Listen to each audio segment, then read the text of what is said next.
अखंड भारत के लिए जीवन समर्पित है मेरा। जो देश को चाहते हैं वो और कुछ नहीं चाहते। मेरी धरती मुझसे पूछ रही कब मेरा कर्ज चुकाओगे। मेरा अंबर मुझसे पूछ रहा कब अपना धर्म निभाओगे। मैंने वचन दिया भारत माँ को तेरा शीश नहीं झुकने दूंगा। सौगंध मुझे इस मिट्टी की, मैं देश नहीं मिटने दूंगा। ये देश नहीं मिटने दूंगा। ये देश नहीं झुकने दूंगा।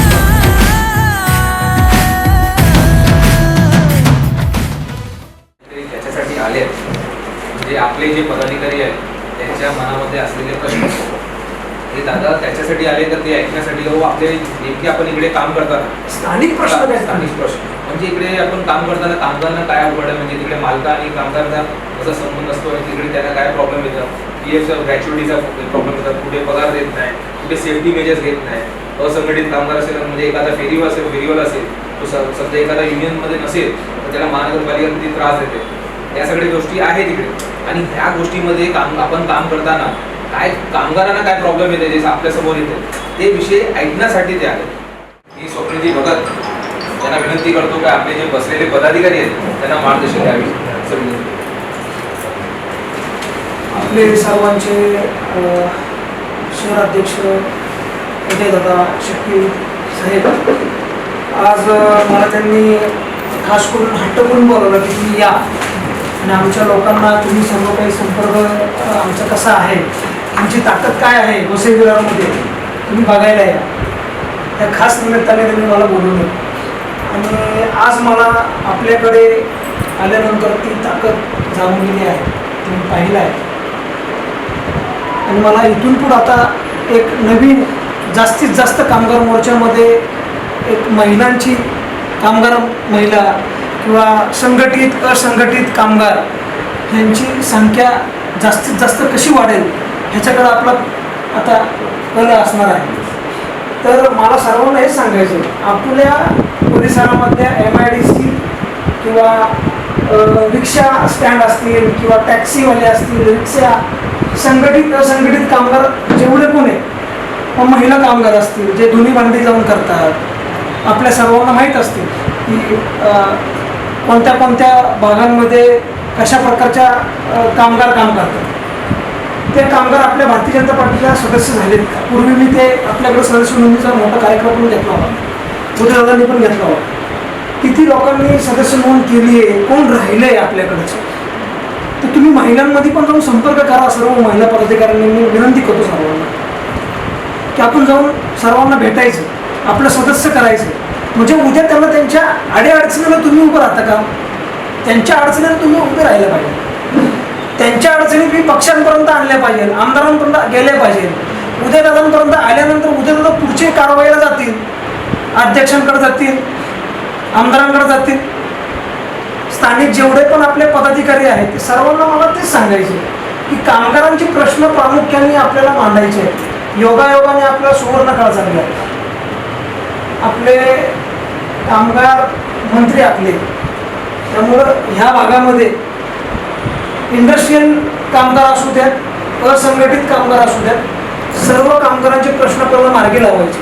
त्यासाठी आपण काय उपाययोजना राबवणार आहोत ह्याचं प्रामुख्याने आपल्याला आता ते पाहिजे. त्यासाठीच मी आज आलो की आपले कामगारांचे प्रश्न लेखी स्वरूपात आपल्याकडे आले पाहिजे. घेताना लेखी स्वरूपात घ्या की काय अडचण आहे, PF नाही आला का, ESI नाही आला का, घरेलू कामगार बायकांचे 3-3 महिने कधी कधी पेमेंट दिलं जात नाही, बरोबर आहे ना. ती 8 तासाची असते पण हे लोक 12 तास कंपल्सरी ठेवले. त्याच्यामध्ये लेडीज लोक तुम्ही 8 तास ठेवा ना, त्यांना घरी पण नाही काही काही ठिकाणी 12 तास 1-2 घंटे जो ओवर टाइम कराते हैं उसका पेमेंट नहीं देते, उसी में जे नाही ज्यांना मिळत नाही त्यांच्या कंप्लेंट तसे कामगार और काम करवाने के बाद भी पेमेंट कम. कसं असतं तुम्हाला सांगतो, एक पद्धत आहे आपल्याकडं. म्हणजे आता तुमचा विभाग कुठला आहे, नालासोपारा. नालासोपारा यांच्या ऑफिसच्या बाहेर गर्दी झाली. की आज साहेब येणार आहेत, तुमचे सगळे प्रश्न घेऊन येईल. आलं लक्षात? तुमचं लोक कुठलं आहे? वसईला. तुमची तारीख ठरवायची किंवा एक दिवस ठरवायचा आठवड्यातला. त्या दिवशी 6 नंतर तुम्ही त्यांच्याकडे जाऊन बसायचं. अशा मीटिंग गावामध्ये अध्यक्षांच्या स्थानिक प्रश्न अशा गोळा करायचे असतात. जसं आपण म्हणतो जनता दरबार, असं आहे. त्या पद्धतीने लोकांना तुम्ही आणा. म्हणजे 12 तासाचा आता मुद्दा जो काढला, 12 तासानंतर ओव्हरटाईम 13 तास होऊ शकतो, 14 मग त्याचे पेमेंट पण नाही ड्युटी मिळणार. 8 तासाची असते ना सर. कंपनीची ड्युटी ती 8 तासाचीच आहे रेग्युलरली.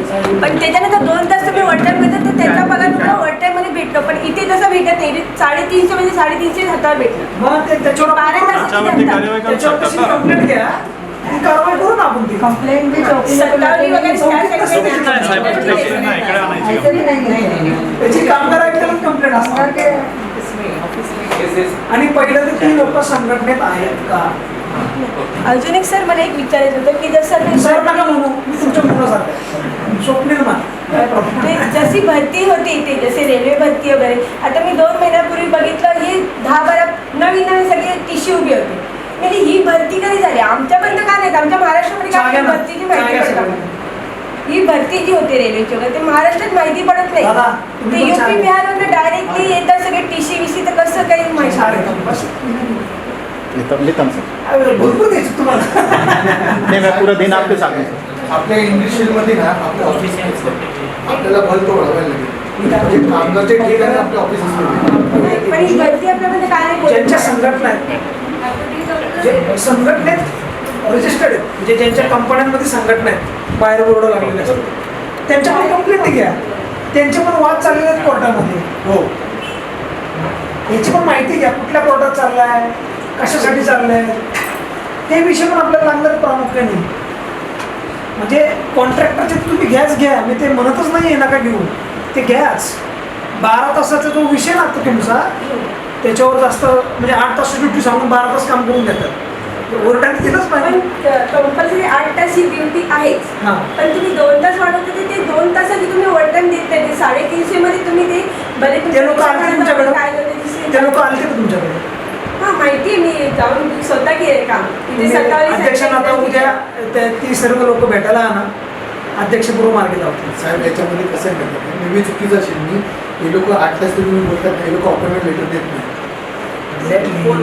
अपॉइंटमेंट लेटर देत नसतील तर त्या कर्मचाऱ्याची ड्युटी पण ते आपल्याला कळवणं. तेच हे अपॉइंटमेंट लेटरच नाही देत. याच्यासाठी सर्व कायदे लिहिलेले असतात. याच्यासाठी आपल्याला ती जागृती निर्माण करायची की या आमच्याकडे अशा अडचणी जर तुम्हाला येत असतील, तुम्हाला पेमेंट स्लिप नाही आहे, जॉईनिंग लेटर नाही आहे, उद्या काही इन्सिडेंट घडला तर कोण जिम्मेदारी घेणार? त्याची कॉन्ट्रॅक्टर घेणार का कंपनी घेणार? कोणच वाली नाही. कामगार जो करतो ना त्याला पण जागृती नाही आहे. तुम्ही फिरता असू दे, कामगारांची चर्चा करायला चालू करा. साहेब आम्ही 14 तारखेला पक्ष जॉईन केला तुमचा. आम्ही शिवसेनामध्ये होतो, एकनाथ शिंदेमध्ये विषया प्रमुख होता, विभाग प्रमुख होता. आणि या 14ला तुम्हाला चळवळ माहिती आहे. मला जास्त भारतीय जनता पार्टी कामगार मोर्चाचा हा नवीन पॅनल आमच्यासाठी. पण साहेब आम्हाला मार्गदर्शन करतात आम्हाला व्यवस्थित. तुम्ही पहिल्या दिवसापासून 10 दिवस झाले, 20 दिवस झाले, इथून पुढे आपल्याला आपल्याकडं कामगार वर्ग वळला पाहिजे. हो हो हो, मार्गदर्शन पण करतात साहेब मला. जास्तीत जास्त कामगारांची संख्या वाढली पाहिजे. काही पैसे देऊन देतात. आमच्या स्टाफ हे समोरचे कॉन्ट्रॅक्टर स्टाफ आहे, आम्ही काय ते गोष्ट मग ज्या कॉन्ट्रॅक्टरचा स्टाफ येतो त्याच्याकडनं पेमेंट स्लिप घ्यायची. ते 19च्या अंतर्गत असं बाकीची सुविधा लागलेल्या माझं काय म्हणणं आहे, मग कॉन्ट्रॅक्टर फक्त एकूण कामगारचे जे पदाधिकारी आहेत त्यांनी आपले विषय दादांसमोर मांडले. बरोबर. आता दादांनी सांगितलं जे प्रश्न दादांसमोर जे प्रस्तुत केलं, दादांनी त्यांच्या विषयामध्ये उत्तर सर्वांना दिले. बरोबर आहे. पण हा उत्तर दिल्यानंतर आता ते मार्गदर्शन पण दिलं दादांनी, उत्तम प्रकारे मार्गदर्शन केलं. पण आता तुमचं पण काम आहे तर जे मार्गदर्शन दिल्यानंतर ते इम्प्लिमेंट करायला तर प्रॅक्टिकली करायला पाहिजे. नाही तर आपण काय करतो, फक्त विषय मांडतो. आणि दादांना जी अपेक्षा आहे ना का प्रत्येक इकडे बसलेला पदाधिकारी ग्राउंडवरती काम करायला पाहिजे, कामगारांसाठी काम करायला पाहिजे. तर तुमची पण नैतिक जबाबदारी आहे का आता कामगार एवढ्या मोठ्या प्रमाणामध्ये इकडे इंडस्ट्री आहे, त्यांचे कामगारांचे प्रश्न सोडवा. आणि जे इतर जे विषय असतील, जे सामाजिक मुद्दे असतील आणि तुमच्याकडून होत नसेल असं तर व्हायलाच नाही पाहिजे का भारतीय जनता पार्टीचा पदाधिकारी आहे त्याचे कामं नगरपालिकेमध्ये कोण घेत नाही, असं तर व्हायलाच नाही पाहिजे. जरी असं काय विषय आला तर त्याच्यासाठी मी बसलो आणि माझ्यासाठी माझ्याकडून नाही झालं तर माझे वरिष्ठ आहेत, बरोबर. अहो आमची गरजच नाहीये, हे जेवढे गपके की आम्हाला काही चिंता नाही. तर माझा असं आज दादाने आपल्याला एवढं मुलाचं मार्गदर्शन दिलं, आपल्या समुदायांना समजून घेतलं आणि ह्यापुढेही ते आपल्यासोबत राहणार, बरोबर. दादा तुम्ही आम्हाला वेळ दिलं त्याच्यासाठी तुमच्या मनापासून आभार मानतो. ह्याही पुढे तुम्ही असं आम्हाला नेहमी तुम्ही इकडे या आणि या सगळ्या आपल्या कामगारांना मार्गदर्शन द्या अशी विनंती आहे. आणि आता हा इकडे बैठक इकडे संपली आहे असं घोषित करतो आणि आता ज्यांचे काय अर्ज वगैरे असतील ते दादांना इकडे येऊन देऊ शकतो. ओके. मला तुम्हाला प्रामुख्याने सांगायचं, सॉरी सगळं झाल्यानंतर सांगतो, आपल्याला प्रदेश अध्यक्ष विजयदादा हरवडेंचे माध्यमातून म्हणजे त्यांच्या मार्गदर्शन आपल्याला लाभलं पाहिजे म्हणून आपण एक कामगार मेळावा आपण आयोजित करणार आहोत. त्याची तुम्हाला तारीख कळेलच, म्हणजे आता ग्रुपवर मी ॲड होईल त्याच्यानंतर तारखा कळतीलच. त्यावेळेस मी जे आता तुम्हाला योजना सांगितल्या, मी जे तुम्हाला सांगितलं, तुम्ही मला म्हणलं ताकद नाही आहे, ताकद कशी येत नाही मी पाहतो आता. मेरा गंबर मुझसे पूछ रहा कब अपना धर्म निभाओगे. मैंने वचन दिया भारत माँ को तेरा शीश नहीं झुकने दूंगा. सौगंध मुझे इस मिट्टी की मैं देश नहीं मिटने दूंगा, ये देश नहीं मिटने दूंगा, ये देश नहीं झुकने दूंगा.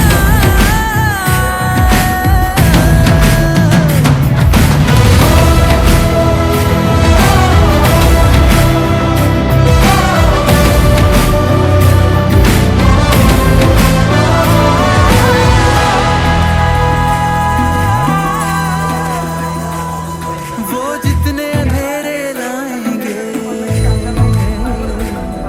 मैं उतने उजाले लाऊंगा. वो जितनी रात बढ़ाएंगे मैं उतने सूरज उगाऊंगा.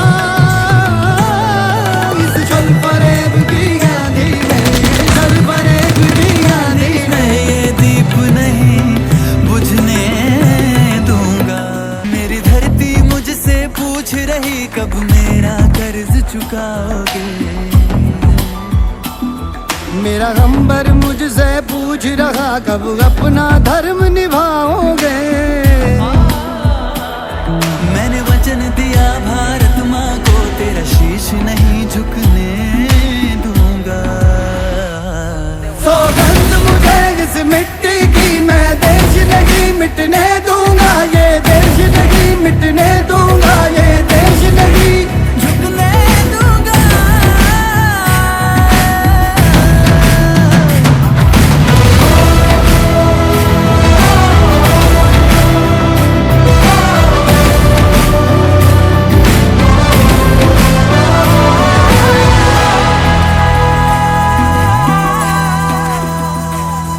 वो जितने अंधेरे लाएंगे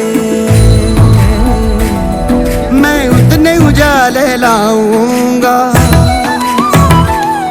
वो जितनी रात बढ़ाएंगे